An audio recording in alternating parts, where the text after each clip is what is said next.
familia hii kwa kuwa pamoja nasi. Tunawaombea sana, tunasali na kweli mjisikie huru na bila kwa sababu na mimi huwa nasikia watu wanasema wanawapenda na wanawasifia jinsi mnavyoishi, lakini bila shaka kwa sababu ya maisha ya huyo aliyekuwa sehemu yenu.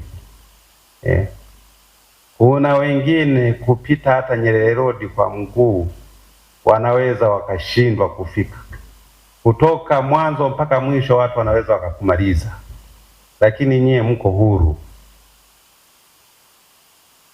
mtapita mwanzo mpaka mwisho, watu wanawashangilia na wanawasifu.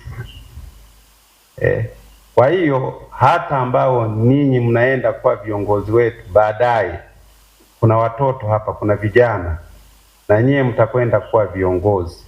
Andaeni mazingira mazuri hata ya familia zenu na ndugu zenu, pale ambapo nyie mtaondoka, mtakuwa hampo hata kwenye uongozi.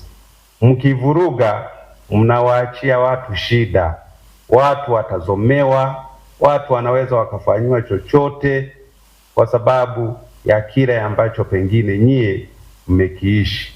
Lakini familia hii na baadhi ya familia zipo kwa sababu watangulizi wao waliokuwa viongozi wetu wa nchi na waliokuwa sehemu ya familia hizo waliishi vyema kwa uadilifu na kwa upendo mkubwa.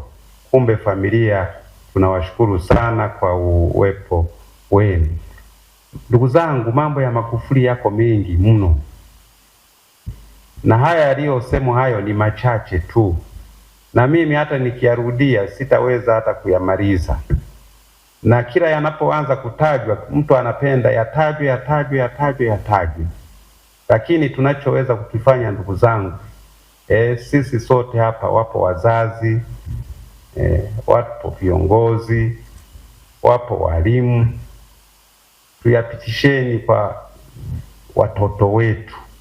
Watoto wetu wakuwe wakijua kwamba kulikuwa na vitu vya namna hii vinafanyika, wasije wakakuwa wakifikiri kwamba haiwezekani.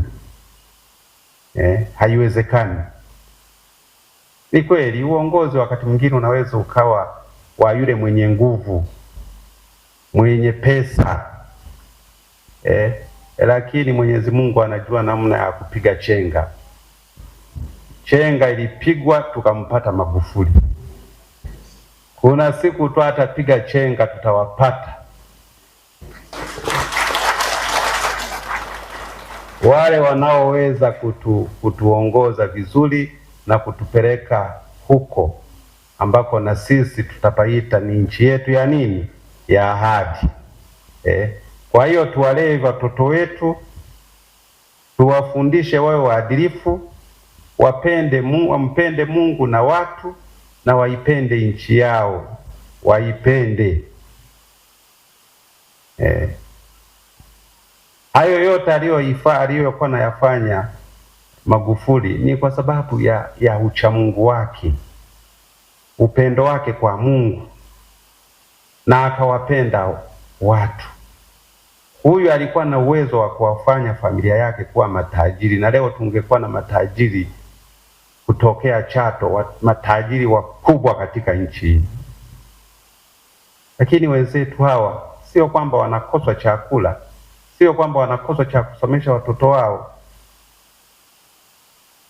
lakini hawanacho kila ambacho tunaweza tukasema wametuibia. Hawana.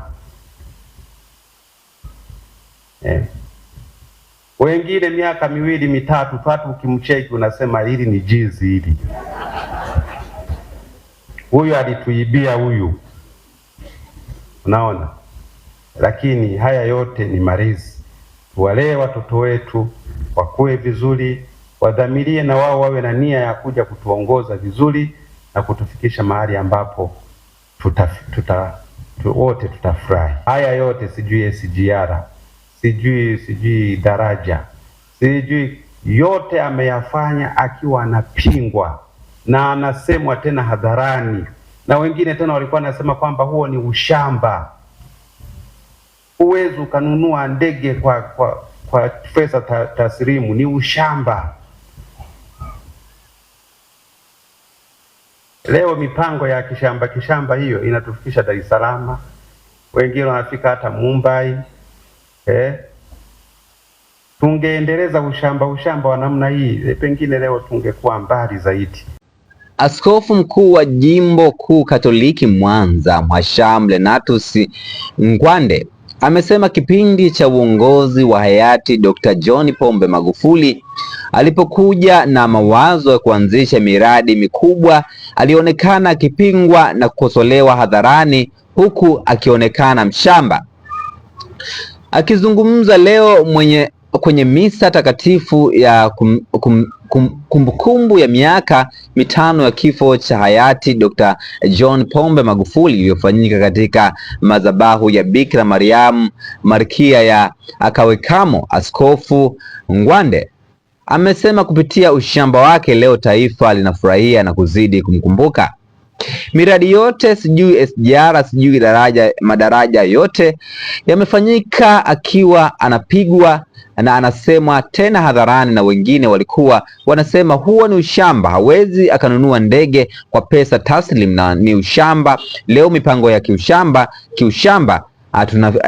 imetufikisha Dar es Salaam, Mumbai. Tungeendeleza ushamba wa namna hii, pengine leo tungekuwa mbali zaidi, amesema maneno hayo Askofu Ngwande. Hata hivyo, Askofu Ngwande amesema watoto wa familia ya hayati rais wa awamu ya 5 John Pombe Magufuli akitembea mtaani anashangiliwa na wananchi kutokana na mambo mazuri aliyofanyia Tanzania, jambo ambalo ni tofauti na viongozi ama watoto wanasiasa wengine. Hayo ni maneno ambayo alizungumza Askofu Ngwande. Jina langu ndio KTV, tafadhali shusha maoni yako katika sehemu ya comment section. Bye bye.